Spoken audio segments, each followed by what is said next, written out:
আৰু এইফালে এইটো একেবাৰে অল্ডেষ্ট লাইট হাউচটো। এইফালে এইটো লক্ষ্য কৰক, এই শিলবিলাকৰ মাজতে এই গছজোপা চাওক। তো বন্ধুসকল, স্বাগতম জনালোঁ মহাবালিপুৰমৰ এই দ্বিতীয়টো ভিডিঅ'লৈ। আৰু আমি এতিয়া ত্ৰিমূৰ্তি টেম্পল চাই আহিলোঁ। টেম্পল চাই ভাবিছোঁ আকৌ কৃষ্ণা ৱাটাৰফলৰ ওচৰলৈকে যাওঁ, কাৰণ অথনি ইয়াত বহুত বেছি মানুহ আছিলে, সেইকাৰণে ওচৰলৈ যাব নোৱাৰিলোঁ। আৰু চাওকচোন শ্লোপ এটাত কেনেকুৱা ধৰণে এই শিলটো ৰৈ আছে ইমান বছৰ দিন ধৰি, আৰু ইয়ালৈ মানুহবিলাক কেনেকুৱা ধৰণে উঠি আহিছে চাওক। আৰু সেই শ্লোপটোত এই শিলটো ইমান বছৰ দিন ধৰি একেটা জেগাতে ৰৈ আছে। আৰু ইয়াত এখন ফটো বহুত ধুনীয়া হয়, এই শিলটোত হেঁচা মাৰি ধৰি ক্লিক কৰা ফটোখন। তো ময়ো তেনেকুৱা এখন ফটো ক্লিক কৰিবলৈ ট্ৰাই কৰিলোঁ। আৰু এই শিলবোৰ একদম এনেকুৱা ধুনীয়াকৈ কাটি পেলাই এটা ৰাস্তাৰ নিচিনা বনাই ৰাখিছে। তো আমি গৈ আছোঁ সেইফালে। একচুৱেলি ইয়াত 4টা বস্তু চাব পাৰি। আমি যিটো 40 ৰুপিজকৈ টিকট লৈছে এজনৰ, তো ইয়াত 4টা জেগা চাবলগীয়া আছে বুলি কৈছে। কৃষ্ণা ৱাটাৰফল চাবলৈতো আমি সোমালোঁ, তাৰপিছত ইয়াৰ পিছত আছে হয়তো আমি ব্ৰিজত ছাইডত যাবলৈ হ'লেও আকৌ আমি এক্সট্ৰাকৈ টিকট ল'ব নালাগে চাগে, সেই টিকটটোতে সোমাই আছে। তো এতিয়া এইফালে গৈছোঁ, কিনো আছে এইফালে চাবৰ কাৰণে। চাওক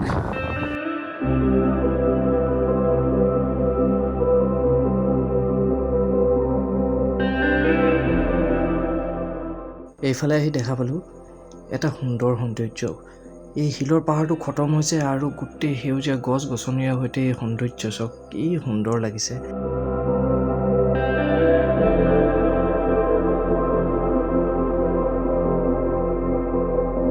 আৰু এই শিলৰ মাজতে কাটি বনাই থোৱা আছে এটা পানীৰ ৰিজাৰ্ভাৰ। ইয়াত বৰষুণৰ পানীয়ে জমা হয়।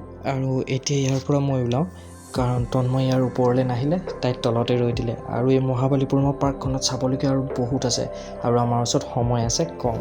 তো মই এতিয়া উঠি গৈ আছোঁ এই শিলৰ ওপৰে এই লাইট হাউচটোলৈ। এইফালে চাওক কিমান ওপৰলৈ উঠিব লাগিব, গৰমো বহুত বেছি। আৰু এতিয়া গৈ আছোঁ এই লাইট হাউচটোলৈ। এইফালে চাওক শিলবোৰ গোটাই এনে কেনেকুৱা ধৰণে বনাই থোৱা আছে ঘৰৰ নিচিনাকৈ। আৰু এটা বস্তু, এই গছজোপা চাওক ক'ত আছে।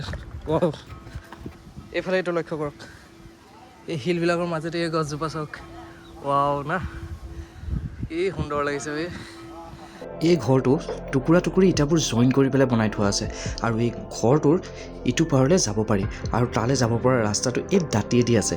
কিন্তু অলপ কষ্টকৰ, ইয়াত অলপ সাৱধানে যাব লাগিব। এইফালেদিয়ে যাব লাগে, অলপ ৰিস্ক আছে, কাৰণ দাঁতিলে একো ছেফটিৰ কাৰণে একো নাই। আৰু সন্মুখত যদি চাই এইফালে লাইট হাউচটো আছে, আৰু এই ঘৰটো বনাই থোৱা আছে এনেকুৱা ধৰণে। এই ঘৰটো শিলবোৰ জইন কৰি বনাই থোৱা আছে, ওপৰ চট এখন নিচিনা বনাই থোৱা আছে, আৰু এইটো ৰেষ্ট ল'বৰ কাৰণে বনাই থোৱা আছে। আৰু ইয়াৰ ওপৰতো উঠিব পাৰি, ইয়াৰ ওপৰত উঠিবলৈও এটা ৰাস্তা আছে, আৰু তাৰ ওপৰত উঠিবৰ কাৰণে এইফালে ৰাস্তা বনাই থোৱা আছে। এইফালে যদি মন কৰে, ইয়াতো পাথৰবোৰ জইন কৰি এই ৰাস্তাটো মানে ষ্টেপটো বনাই থোৱা আছে ওপৰলৈ উঠিবৰ কাৰণে। কিন্তু ইয়াত উঠিবলৈ অলপ কষ্ট আছে, ৰিক্সো আছে, অলপ সাৱধানে উঠিব লাগিব। আৰু ইয়াৰ ওপৰত উঠাৰ পিছত ইয়াৰ সৌন্দৰ্য চাওক, কি সুন্দৰ লাগিছে। এইফালে মন কৰক,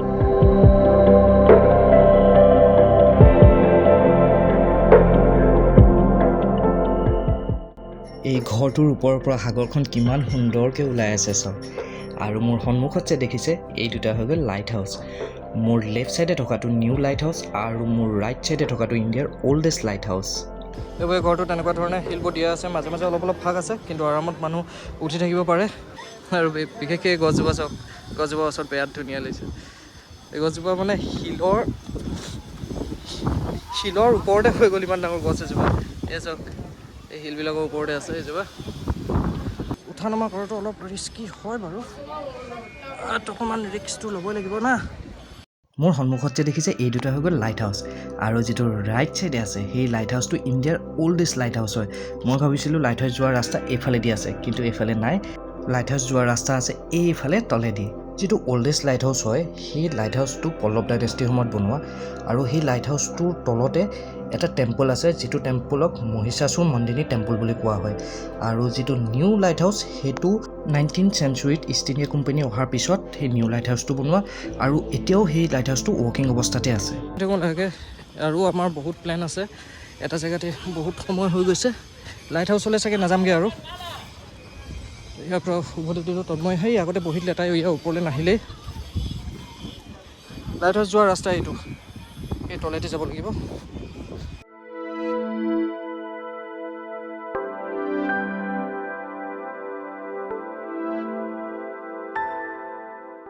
আহি পালোহি আমি এই টেম্পলৰ ওচৰত। বৰ সুন্দৰ লাগিছে ন এয়া টেম্পল, কিন্তু এই টেম্পল কমপ্লিট নাই হোৱা। 600 ইয়াৰ্ছ আগতে বিজয়নগৰ ডাইনেষ্টিয়ে এই টেম্পল বনাইছিলে, কিন্তু কিবা কাৰণবশতঃ এই টেম্পল কমপ্লিট নহ'লে।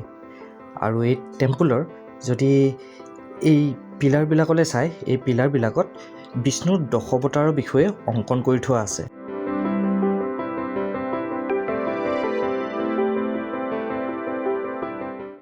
আৰু এয়া হৈছে এই টেম্পলৰ বেক চাইড।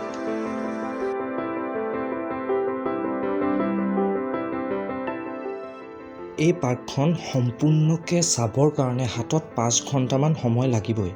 আৰু এতিয়া আহি আমি পালোহি বৰাহ টেম্পলৰ ওচৰত। এই টেম্পলক ৰক কাট বৰাহ টেম্পল বুলি কোৱা হয়। এইফালে চাওক, বিষ্ণু ভগৱানে যেতিয়া বৰাহৰ ৰূপ ধাৰণ কৰিছিলে সেই বিষয়ে ইয়াত অংকন কৰি থোৱা আছে। আৰু যদি এইফালে চাই, বিষ্ণুৱে যেতিয়া ব্ৰাহ্মণৰ ৰূপ ধাৰণ কৰি বলিক 3 পদ বিচাৰিছিলে তাৰ বিষয়েও ইয়াত অংকন কৰি থোৱা আছে। আমি পাৰ্কৰ পৰা ওলাই আহিলোঁ আৰু ওলাই আহি অকণমান আগুৱাই আহি দেখা পালোঁ এয়া চাওক, ইয়াত কেনেকুৱা ধৰণৰ কাৰ্ভিং বনাই থোৱা আছে। আৰু এটা কথা আচৰিত হ'ব, এয়া ৱৰ্ল্ডৰ 2nd লাৰ্জেষ্ট পেনেল কাৰ্ভিং হয়।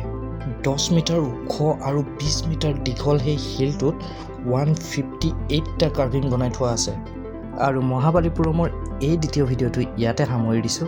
যদি ভাল লাগিলে এটা লাইক কৰিবলৈ নাপাহৰিব, আৰু যদি ইউটিউবত চাই আছে ছাবস্ক্ৰাইব কৰিবলৈ নাপাহৰিব, আৰু যদি ফেচবুকত চাইছে তেতিয়াহ'লে পেজটো ফ'ল' কৰিবলৈ নাপাহৰিব। আমি এই টেম্পল চাই ইয়াৰ পৰা ওলাই দিম আৰু বাকী ভিডিঅ'টো ইমানতে সামৰি দিছোঁ। চ' বাই বাই, আকৌ লগ পাই আছোঁ বেলেগ এটা ভিডিঅ'ত।